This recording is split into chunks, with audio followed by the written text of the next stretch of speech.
हमणा जोयुं के ताजेतरमां गोपालभाई इटालिया उपर हुमलो करवामां આવ્યો ત્યારે આ ભ્રષ્ટાચારી ભારતીય જનતા પાર્ટીને કહેવા માંગીશ, અરે તમારી તાકાત નથી કે આ ગોપાલ ઇટાલિયાની સામે 1 મિનિટ પણ તમે લાઈવમાં ડિબેટ કરવા બેઠી શકો.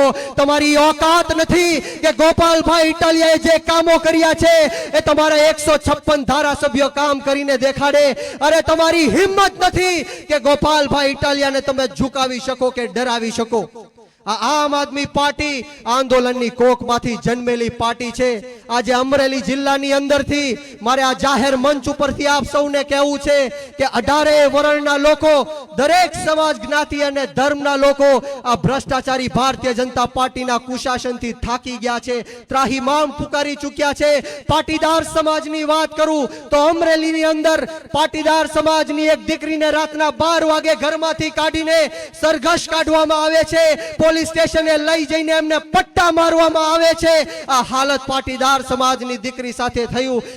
અમરેલી જિલ્લાની વાત કરું તો લાઠીની અંદર 30 કરતા પણ વધારે કોળી સમાજના લોકો ઉપર હુમલો કરીને કોળી સમાજના લોકોને જેલની અંદર નાખવામાં આવ્યા છે. હમણાં સુદામડાની અંદર આમ આદમી પાર્ટીની અરવિંદ કેજરીવાલ સાહેબની જ્યારે સભા થઈ ત્યારે દલિત સમાજના એક યુવાનને મારી નાખવાની ધમકી આપે છે, ગાળો આપે છે. ત્યારે આ ભ્રષ્ટાચારી ભારતીય જનતા પાર્ટીને આપણે સમજવાની જરૂર છે. મિત્રો, આપણે સૌએ આપણી આત્મા જગાડવાની જરૂર છે. અવારનવાર આપણે જોઈએ છીએ કે આ દેશના વડાપ્રધાન નરેન્દ્ર મોદી એવું કહે છે કે હિન્દુ ખતરામાં છે, હિન્દુ ખતરામાં છે એવું આ નરેન્દ્ર મોદી કહે છે. ત્યારે હું એમની વાત સાથે 100% સહેમત છું. હિન્દુઓ ખતરામાં છે, પણ એ ખતરો મુસલમાનથી નહીં પરંતુ આ ભ્રષ્ટાચારી ભારતીય જનતા પાર્ટીથી છે. હું વારંવાર કહું છું કે આ દેશને જો કોઈ બચાવી શકે તો માત્ર એક જ વ્યક્તિ બચાવી શકે, માત્ર એક જ વ્યક્તિ આ દેશને બચાવી શકે અને વ્યક્તિનું નામ નરેન્દ્ર મોદી છે. નરેન્દ્ર મોદી તાત્કાલિક ધોરણે આ વડાપ્રધાનની ખુરશી ઉપરથી રાજીનામું આપે તો આ દેશ બચી શકે, બાકી આ દેશ બચી ન શકે. મિત્રો, આપણે સૌએ આપણી આત્મા જગાડવાની છે. અવારનવાર જ્યારે ચૂંટણીઓ આવે ત્યારે હિન્દુ મુસલમાનની વાત કરે, પાકિસ્તાન બાંગ્લાદેશની વાત કરે, કબ્રસ્તાન શમશાનની વાત કરે, મંદિર અને મસ્જિદની વાત કરે, પરંતુ આ જાહેર મંચ ઉપરથી આપ સૌને હું કહેવા માંગુ છું કે બ્રિજરાજ સોલંકી નરેન્દ્ર મોદીને હિન્દુ નથી માનતો, નથી માનતો અને નથી માનતો. અને બ્રિજરાજ સોલંકી નરેન્દ્ર મોદીને ત્યારે હિન્દુ માનશે જ્યારે આ દેશની અંદરથી આપણી ગૌ માતાની હત્યાઓ બંધ થશે. મિત્રો, દરેક દિવસે 50,000 કરતા પણ વધારે આપણી ગૌ માતાની હત્યાઓ કરવામાં આવે છે અને એલેના નામની કંપની જે બીફ એક્સપોર્ટિંગ કરે છે એમની પાસેથી 550 કરોડ રૂપિયાનું ચૂંટણી ફંડ લેવાનું પાપ આ ભ્રષ્ટાચારી ભારતીય જનતા પાર્ટીએ કર્યું છે. આપણે સૌએ સમજવાની જરૂર છે.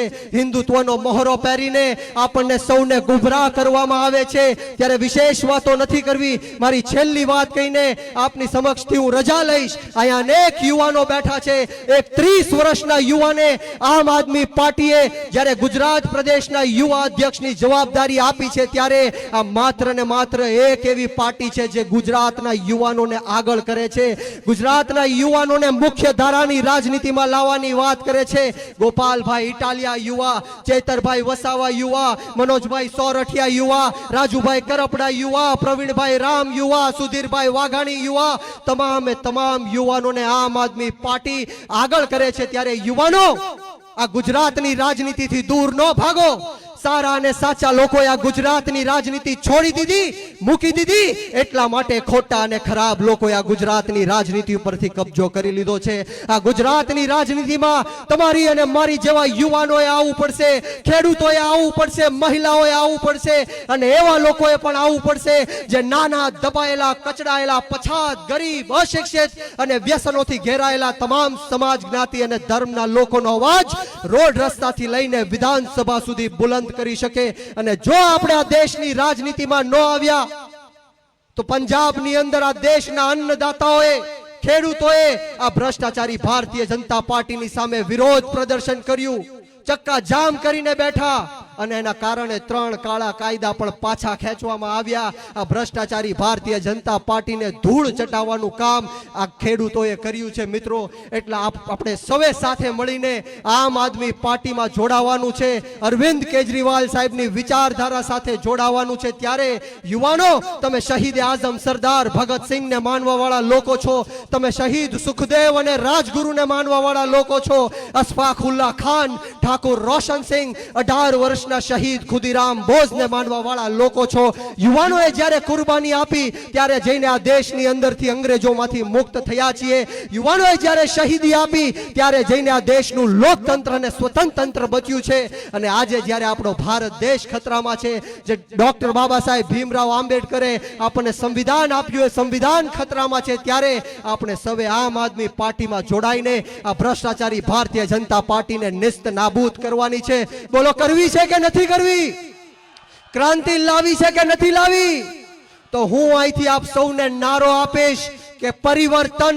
તમારે સૌએ બંને હાથ ઉપર કરી મુઠ્ઠીવાળી અને તાકાતથી પરિવર્તન બોલવાનું છે. તૈયાર છો? તો બોલો પરિવર્તન.